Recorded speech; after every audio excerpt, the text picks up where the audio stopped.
नमस्कार. नोकर भारती या यूट्यूब चॅनलमध्ये आपल्या सगळ्यांचं स्वागत आहे. जिल्हा परिषद हिंगोली अंतर्गत जिल्हा परिषद सरळ सेवा भरती 2023 साठी विविध पदांसाठीच्या भरतीच्या जाहिराती देऊन परीक्षा घेण्यात आलेल्या होत्या. या परीक्षांचा जो निकाल आहे, फायनल सिलेक्शन लिस्ट आणि वेटिंग लिस्टसुद्धा जाहीर करण्यात आलेले आहेत. आता सिलेक्शन झालेल्या उमेदवारांची कागदपत्र पडताळणी सुरू आहे. यासाठीचं वेळापत्रक, त्याचबरोबर कागदपत्र पडताळणीसाठी बोलवण्यात आलेल्या उमेदवारांची जी यादी आहे, ती यादी जाहीर करण्यात आलेली आहे. याबद्दलची विस्तारित माहिती पाहूयात आजच्या या व्हिडिओमध्ये. पाहू शकता, जिल्हा परिषद हिंगोली बांधकाम विभाग यांच्या अंतर्गत जिल्हा परिषद हिंगोली सरळ सेवा पद भरती 2023 साठी कार्यालयाअंतर्गत प्रसिद्ध करण्यात आलेल्या स्थापत्य अभियांत्रिकी सहाय्यक पदाच्या उमेदवारांनी कागदपत्र पडताळणी सोबत घेऊन यायची कागदपत्रे, प्रमाणपत्र लागू असलेली यादी देण्यात आलेली आहे. यानुसार महत्त्वाची जी कागदपत्रे आहेत ती तुमच्याबरोबर असणे आवश्यक आहे. लिस्ट पाहू शकता, डिटेलमध्ये देण्यात आलेली आहेत. ह्या लिंकची PDF लिंक आहे. या PDFची लिंक आहे डिस्क्रिप्शन बॉक्समध्ये आहे. डाउनलोड करून चेक केली जाऊ शकते.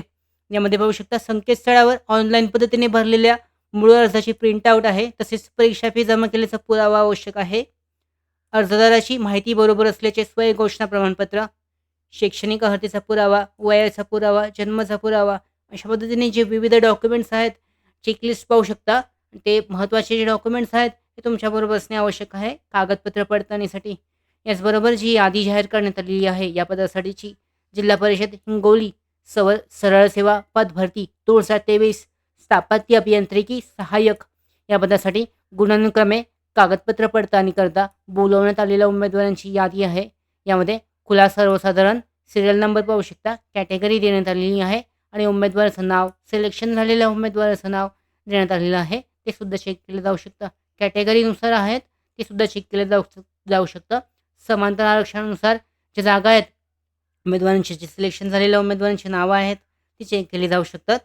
यानुसार पाहू शकता, ज्या उमेदवारांनी यासोबत दिलेल्या कागदपत्रांच्या यादीतील आवश्यक, म्हणजे हे जे उमेदवार सिलेक्शन लिस्टमध्ये आहेत यांच्यासाठी महत्त्वाची माहिती की ते जे वेळापत्रक आहे डॉक्युमेंट व्हेरिफिकेशनचं ते जाहीर झालेलं आहे. यानुसार उमेदवारांनी सोबत दिलेल्या कागदपत्रांच्या यादीतील आवश्यक मूळ कागदपत्रांसह, प्रमाणपत्रांसह जिल्हा परिषद हिंगोली येथे 19 जून 2024 रोजी सकाळी 10:30 वाजता उपस्थित राहावे. उक्त दिनांकास उमेदवार उपस्थित न राहिल्यास संबंधित उमेदवार निवड प्रक्रिया संबंधित कोणत्याही प्रकारचा दावा करता येणार नाही किंवा हक्क सांगता येणार नाही, याची नोंद घ्यावी. अशा पद्धतीने जिल्हा परिषद हिंगोली अंतर्गत सरळ सेवा पद भरती 2023 साठी स्थापत्य अभियांत्रिकी सहाय्यक या पदाची जी सिलेक्शन लिस्ट आहे ती जाहीर करण्यात आलेली आहे आणि यासाठी डॉक्युमेंट व्हेरिफिकेशन 19 जून 2024 रोजी होणार आहे. यासाठी जे उमेदवार नावं आहेत सिलेक्शन लिस्टमध्ये त्यांना हजर राहणं आवश्यक आहे महत्त्वाच्या डॉक्युमेंटसह. त्याचबरोबर पुढच्या महत्त्वाच्या भरती अपडेट्स मिळवण्यासाठी स्टडी मटेरियल आहे, ऑनलाईन टेस्ट सिरीज, पोलीस भरती प्रॅक्टिस टेस्ट आणि अधिक माहितीसाठी नोकर भरतीच्या यूट्यूब चॅनलला सबस्क्राईब करा. धन्यवाद.